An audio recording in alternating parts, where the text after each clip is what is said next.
Hello friends, welcome to reviews ideas இன் தமிழ். இன்றைக்கி ஒரு best reviews ideas தான் பார்க்க போகிறேன். வாங்க வீடியோக்குள்ளே போகலாம். இன்றைக்கி வீட்டில் வேஸ்ட்டாக நமக்கு இது உபயோகமே இல்லைன்றது மாரி போட்டு வச்சுருக்க பொருள்லாம் இவ்வளோ பெஸ்ட்டாக யூஸ் பண்ண முடியுமான்ற அளவுக்கு பார்க்க போகிறோம். இது ஒரு செயின் தான். பார்க்குறதுக்கு ஸ்ப்ரிங் மாடலில் இருக்கும். இந்த மாதிரி செயின் ரொம்ப ரேராக தான் கிடைக்கும். இது ஸ்ப்ரிங் மாடலில் இருக்கிறதுனாலேயே கொஞ்சம் நீண்டுடுச்சு. அதனால் நான் இது வேறு யூஸுக்கு இது யூஸ் பண்ண போகிறேன். இந்த செயின் ஸ்ப்ரிங் மாடல் இருக்கிறதுனால நமக்கு எவ்வளோ நீட்டுக்கு தேவையாக இருக்கோ அந்த அளவுக்கு நம்ம நீட்டாக இதை இழுத்துக்க முடியும். உங்களுக்கு எவ்வளோ லென்த்து தேவைப்படுதோ ஒரு சின்ன செயினை நம்மளால் அவ்வளோ நீட்டுக்கு வேணாலும் இழுத்துக்கலாம். இந்த மாதிரி நான் இழுத்து பாருங்கள், இவ்வளோ நீட்டாக ஆகிடுச்சு. இப்போ நான் இன்னுமே நல்லா ஒரு கயிறு மாதிரி நல்லா இழுத்துக்க போகிறேன். இதை நான் ஒரு கயிறாக தான் யூஸ் பண்ண போகிறேன். இது நம்ம வீட்டுக்குள்ளே எங்கேயாவது நமக்கு ஒரு இடத்துல இது 2 பக்கமும் பிளாஸ்டிக் ஹூக் ஒட்டி அதில் இதை மாட்டி விட்டு நம்ம இதை துணி காய வைக்கிறதுக்கு யூஸ் பண்ணிக்கலாம். இது ஸ்ப்ரிங் டைப்புங்கிறதுனால ஹெவியான ஐட்டம் எதுவுமே இதில் போட முடியாது. ஸோ நம்ம கர்ச்சீஃப், சாக்ஸ், அப்புறம் ஷால் அந்த மாதிரி ஐட்டம், ஸோ இந்த மாதிரி லைட்டாக இருக்கிற இன்னர்ஸ் ஐட்டம்லாம் நம்ம இதில் காய வச்சுக்கலாம். நான் இப்போ ஒரு இடத்துல மாட்டுறேன் பாருங்கள். இந்த மாதிரி செவத்தில் பிளாஸ்டிக் ஹூக் ஒட்டிட்டு நல்லா காஞ்சதுக்கப்புறம் இந்த மாதிரி இந்த இதை மாட்டியிருக்கேன். இப்போ இதில் நீங்கள் லைட் வெயிட்டாக இருக்கிற துணியெல்லாம் அழகாக இதில் காய போட்டுக்கலாம். இதே மாதிரி நீங்கள் ஸ்க்ரீன் போடுறதுக்கும் இதை யூஸ் பண்ணிக்கலாம். உங்களுடைய விண்டோவுக்கு, அப்புறம் முன்னாடி வாசப்படி, கதவுக்கு எல்லாத்துக்குமே ஸ்க்ரீன் போடுறதுக்கு கூட யூஸ் பண்ணிக்கலாம். உங்கள்கிட்ட தப்பி தவிர இந்த மாதிரி ஏதாவது ஒரு செயின் மாட்டுச்சுன்னா வேஸ்ட் ஆகிடுச்சு தூக்கி போடாமல் இப்படி யூஸ் பண்ணுங்கள். அடுத்தது இது அப்பளம்லாம் வர ஒரு சின்ன ஒரு பிளாஸ்டிக் பெட்டி தான் இது. ரவுண்டாக சின்ன சின்ன அப்பளம் இதில் அப்படியே கட்டுக்கட்டாக வச்சுருப்பாங்க. காலி ஆகிடுச்சு. இப்போ இதை நம்ம ரீயூஸ் பண்ண போகிறோம். ஸோ அந்த அப்பளம் இருந்த மாதிரியே நான் இந்த மாதிரி வேஸ்ட்டாக இருக்கிற மூடிகள் எல்லாத்தையுமே நான் அதில் அப்படியே வச்சு செட் பண்ணிக்கிறேன். இப்போ இதில் நீங்கள் தேவையான பொருட்களை ஆர்கனைஸ் பண்ணி மூடி வச்சுக்கலாம். ஸோ அப்பளம் தீர்ந்துச்சுன்னா இதை தூக்கி குப்பையில் போடாமல் இந்த மாதிரி நீங்கள் பெஸ்ட்டாக யூஸ் பண்ணுங்கள். நான் இதில் கொஞ்சம் இந்த மாதிரி ஜமிக்கி ஐட்டம் அதெல்லாம் நான் மணி அதெல்லாம் போட்டு வச்சுருக்கேன். அந்த மாதிரியும் யூஸ் பண்ணிக்கலாம். இல்லைன்னா இந்த மாதிரி தையலுக்கு தேவையான பொருட்கள்லாம் எல்லாத்துலேயும் பிரித்து அடுக்கி வச்சுருக்கேன் பாருங்கள். இந்த மாதிரியும் யூஸ் பண்ணிக்கலாம். ஜமுக்கி ஐட்டம் நம்ம என்னெல்லாம் யூஸ் பண்ணுறோமோ அந்தமாரி குட்டி குட்டி டப்பாவில் போட்டு அழகாக இதை மூடி வச்சுக்கிட்டேன். நமக்கு டிரான்ஸ்பரண்ட்டாகவும் தெரியும். ஸோ அந்த மேலே இருக்கிற அந்த பேப்பரை நீங்கள் தண்ணியில் ஊற வச்சு ரிமூவ் பண்ணிடுங்க.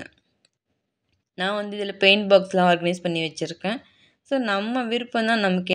நம்மக்கிட்ட குட்டி குட்டியாக என்ன பொருள் இருக்கோ அதை அழகாக ஆர்கனைஸ் பண்ணி நம்ம இந்த பாக்ஸை உபயோகப்படுத்திக்கலாம்.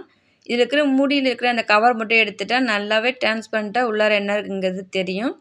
ஸோ பாக்ஸ் எல்லாம் இந்தமாரி தூக்கி போடாமல் சின்ன சின்ன உபயோகத்துக்கு யூஸ் பண்ணிக்கிங்க. அடுத்து இது சாக்ஸ் வர ஒரு அட்டைப்பெட்டி தான். மேலே டிரான்ஸ்பரண்ட் கவரோட உள்ளார ஒரு சின்னதாக அட்டைப்பெட்டி கட் பண்ணி வச்சுருக்காங்க. இப்போ இதில் இருக்கிற இந்த அட்டைப்பெட்டியை மட்டும் நம்ம தனியாக எடுத்துடலாம். ஸோ இது பார்க்கறதுக்கே கொஞ்சம் லுக் நல்லா இருக்குது. கொஞ்சம் ஸ்டைலிஷாக கட் பண்ணியிருக்காங்க. இது நான் ஒரு கலர் பேப்பர் கொடுத்து இதை எடுத்துகிட்டு வந்துடுறேன். அதேமாதிரி இந்த இதை லைட்டாக வாஷ் பண்ணிவிட்டு இதில் ஹேங்கரில் மாட்டுற மாதிரி ஆப்ஷன் கொடுத்துருக்காங்க. அப்புறம் பட்டன் வச்சுக்கிற மாதிரி ஆப்ஷன் கொடுத்துருக்காங்க. ஸோ இந்த மாதிரி இதெல்லாம் நம்ம எதுக்கு வேணாலும் யூஸ் பண்ணிக்கலாம். குட்டி குட்டி பொருளும் போட்டு வைக்கிறதுக்கு. இது இப்போ நல்லா வாஷ் பண்ணி எடுத்துக்கிறேன். கொஞ்சம் பழசாக இருக்குது பாருங்கள். இதுக்கு நான் கலர் பேப்பர் கொடுத்து அழகாக எடுத்துகிட்டு வந்துட்டேன். இதை நான் ஒரு டிஷ்யூ ஹோல்டரை தான் யூஸ் பண்ண போகிறேன். ஸோ நம்ம கொஞ்சமாக மட்டும் எடுத்து வைக்கிறதுக்கு இந்த மாதிரி இதை யூஸ் பண்ணிக்கலாம். அதே மாதிரி இதை வாஷ் பண்ணி காய வச்சுட்டேன். நல்லா பளிச்சுன்னு இருக்குது பாருங்கள். இதை நான் கர்ச்சீஃப்லாம் ஆர்கனைஸ் பண்ணுறதுக்கு தான் யூஸ் பண்ண போகிறேன். சாக்ஸை மறுபடியும் நம்ம ஆர்கனைஸ் பண்ண மாட்டோம். அது வெளியில் தான் இருக்கும். ஆனால் கர்ச்சீஃப் நம்ம பீரோவில் ஆர்கனைஸ் பண்ணி வைப்போம். நான் இது வெளியில் எடுத்துகிட்டு போகிற கர்ச்சீஃப் கொஞ்சமாக வச்சு நான் இதை ஆர்கனைஸ் பண்ணுறேன். இதை பீரோவில் நம்ம ஹேங்கரில் மாட்டிக்கலாம். டக்குன்னு தூக்கி போடாமல் இதனால ஏதாவது உபயோகம் இருக்குமா, இதை எப்படியாவது நம்மளால் யூஸ் பண்ண முடியுமான்னு கொஞ்சம் யோசிச்சோன்னா கண்டிப்பாக நமக்கு எல்லா பொருளும் உபயோகமாகும். அடுத்தது இதெல்லாம் இந்துப்பு வாங்குகிற கவர் தான். எப்பவுமே நான் வந்து சமையலுக்கு இந்து உப்பு தான் யூஸ் பண்ணுவேன். இது வந்து இந்து உப்புலேயே நைஸ் உப்பு வருது இல்லையா? அது வாங்குற கவர். இது வந்து ஜிப்லாக் கவர் மாரி தான். கண்டிப்பா இதில வந்து கருவேப்பிலை, கொத்தமல்லி இல்லன்னா பூ அந்த மாரிலாம் போட்டு இதில வந்து மூடி அழகா ஃப்ரிட்ஜில வைக்கலாம். அந்த மாரி உபயோகத்துக்கு இத வச்சுக்கலாம். ஸோ இந்த மாரி கவர்லாம் காசு குடுத்து நம்ம தனியா கடையில வாங்காம, நமக்கு இந்த மாரி மளிகை பொருள் வர்றதுலயே நம்ம வந்து எடுத்து வச்சிருந்து நமக்கு தேவையானத இதெல்லாம் ஆர்கனைஸ் பண்ணி ஃப்ரிட்ஜில வச்சுக்கலாம். கண்டிப்பா தூக்கி போடாதீங்க. இந்த மாரி கவர்லாம் ரொம்பவே உபயோகப்படும். அடுத்தது இந்த மாரி இந்து வர கவருங்கெல்லாம் அடிப்பக்கம் வந்து ஒரு மாரி ஓவல் ஷேப்ல இருக்கும். ஸோ நம்மளால இந்த கவர நிக்க வைக்க கூட முடியும். நல்லா அந்த அளவுக்கு ஸ்ட்ராங்காவும் இருக்கு. கவர் வந்து ரொம்ப மெலிசா இல்லாம மொத்தமா நல்லா ஸ்ட்ராங்கா இருக்கு. இப்ப எல்லா கவரையும் ஒண்ணா சேர்த்து 3/4 பாகம் வர அளவுக்கு நான் வந்து இத கட் பண்ணி எடுத்துக்கிறேன். ஸோ எல்லாத்தையும் ஒண்ணா வச்சு வெட்டும்போது கரெக்ட்டா ஈவனா ஒரே சைஸ்ல வெட்டி எடுத்துடலாம். இப்ப இத வந்து நான் கட் பண்ணி எடுத்துட்டு வந்துடுறேன். பாருங்க கட் பண்ண கவர் எல்லாம் ரெடியா இருக்கு. இப்போ ஒரு கவரையும் இன்னொரு கவரையும் ஜாயின் பண்ண மாதிரி இந்த கார்னர்ல ஒரு பின், அந்த கார்னர்ல ஒரு பின் சொல்லி 2த்துக்கும் ஒரு 2 பாக்கெட் ஜாயின் பண்றதுக்கு 2 பின் போட்டுக்கிறேன். அதே மாதிரியே எல்லா பாக்கெட்டையும் ஒண்ணோட ஒண்ணு ஜாயின் பண்ணி நான் வந்து 2 பின் இந்த பக்கம் 1 அந்த பக்கம் 1ன்னு சொல்லி எல்லாத்தையும் பின் பண்ணி இப்போ ரெடி பண்ணி எடுத்துட்டு வந்துடுறேன். இப்போ இதை ஆர்கனைஸ் பண்ணுறதுக்கு இந்த மாதிரி ஒரு சின்ன அட்டைப்பெட்டி தான் எடுத்திருக்கேன். இதோடைய மூடியை கட் பண்ணாமல் 4 பக்கமும் இப்படி ஜாயின் பண்ணி நான் வந்து டேப் வச்சு ஒட்டிக்கிறேன். அப்போது வந்து பாக்ஸ் நமக்கு நல்ல நீளமாக கிடைக்கும். ஸோ மூடியை கட் பண்ணிட்டா நமக்கு வந்து நீளம் கிடைக்காது, ரொம்ப குட்டி டப்பா மாரி ஆகிடும். இந்த மாதிரி சில டப்பை நம்ம கட் பண்ணி கார்னரில் ஒட்டிட்டா நமக்கு வந்து அது அப்படியே ஜாயிண்ட் ஆகிக்கும். ரொம்பவே ஈஸி தான். இதே மாதிரியே 4 கார்னர்லேயும் நான் வந்து டேப்பை கட் பண்ணி ஒட்டி எடுத்துகிட்டு வந்துடுறேன். இப்போ பாக்ஸ் வந்து சூப்பராக நமக்கு ரெடி ஆயிடுச்சு. இதுக்கு வந்து ஒரு அழகான கலர் பேப்பர் கொடுத்துக்கலாம். ஸோ பார்க்குறதுக்கு நீட்டாக நல்லாயிருக்கும்.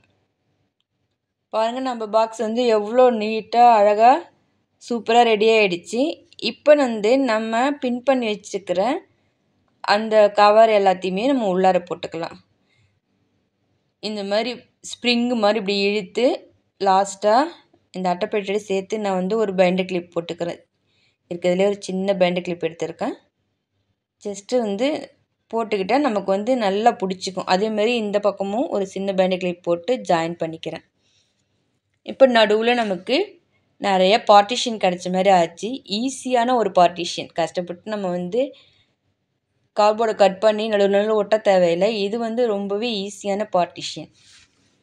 இப்போ இதில் நீங்கள் தேவையான பொருட்களை ஆர்கனைஸ் பண்ணி வச்சுக்கலாம். நீங்கள் இது ஸ்டடி டேபிளில் இல்லை எங்கே தேவையோ அங்கே வந்து அழகாக பிரித்து அடுக்கி வச்சுக்கலாம். ரொம்பவே ஈஸி தான் செய்யறதுக்கு. ஸோ ஓன்லி இது வந்து ஸ்டடி டேபிள் தான் யூஸ் பண்ண கிடையாது. நமக்கு எங்கே தேவையோ அங்கே வந்து இதை யூஸ் பண்ணிக்கலாம். நான் வந்து இதை வந்து சில்க் த்ரெட் பேங்கிள்ஸ்லாம் ஆர்கனைஸ் பண்ணுறதுக்கு வச்சுக்கிறேன். அதை வந்து நம்ம கொஞ்சம் ஸ்பெஷலாக வந்து ஆர்கனைஸ் பண்ணி வைக்கணும். அதுமாரி ரொம்ப ஸ்டோன் ஒர்க் இருக்கிற பேங்கிள்ஸையும் எல்லா பேங்கிள்ஸ்களையும் போட்டு நம்ம இது பண்ண முடியாது. தனித்தனியாக ஆர்கனைஸ் பண்ணி வச்சா தான் அதுக்கு லைஃப் வரும். ஸோ இந்த மாதிரி பேக்கெட்டில் நம்ம அதுக்கு வந்து தாராளமாக யூஸ் பண்ணிக்கலாம். அடிப்பக்கம் அகலமாக இருக்கிறதுனால நம்ம வளையல்லாம் ஆர்கனைஸ் பண்ணுறதுக்கு இது ரொம்பவே ஈஸியாக இருக்கும். ஸோ பேங்கிள்ஸ் எல்லாம் நான் வந்து ஆர்கனைஸ் பண்ணி வச்சுருக்கேன் பாருங்கள். உங்கள்கிட்ட எத்தனை பேங்கிள்ஸ் இருக்கோ ஒரு பேக்கெட்டுக்கு மேக்ஸிமம் 2 பேங்கிள்ஸ் வைக்கலாம். ஏன்னா இது அகலமாக இருக்கிறதுனால தாராளமாக 2 பேங்கிள்ஸ் ஆர்கனைஸ் பண்ணலாம். ஸோ இந்தமாதிரி தனித்தனியாக பண்ணுறதுனால நமக்கு வந்து பேங்கிள்ஸ் வந்து லைஃப் வரும். ஸோ இந்த பாக்கெட்டில் வேஸ்ட்டாக தூக்கி போடாமல் இந்த மாதிரி பார்ட்டிஷனுக்கு யூஸ் பண்ணிக்கோங்க. ஃப்ரெண்ட்ஸ், இன்றைக்கான வீடியோ உங்களுக்கு ரொம்பவே பிடிச்சிருக்குன்னு நினைக்கிறேன். பிடிச்சிருந்தா லைக் பண்ணுங்கள், ஷேர் பண்ணுங்கள். ரீயூஸ் ஐடியாஸ் இன் தமிழ் சேனலுக்கு சப்ஸ்கிரைப் பண்ணிக்கிங்க. நாளைக்கு வேறு ஒரு வீடியோவோட உங்களை சந்திக்கிறேன்.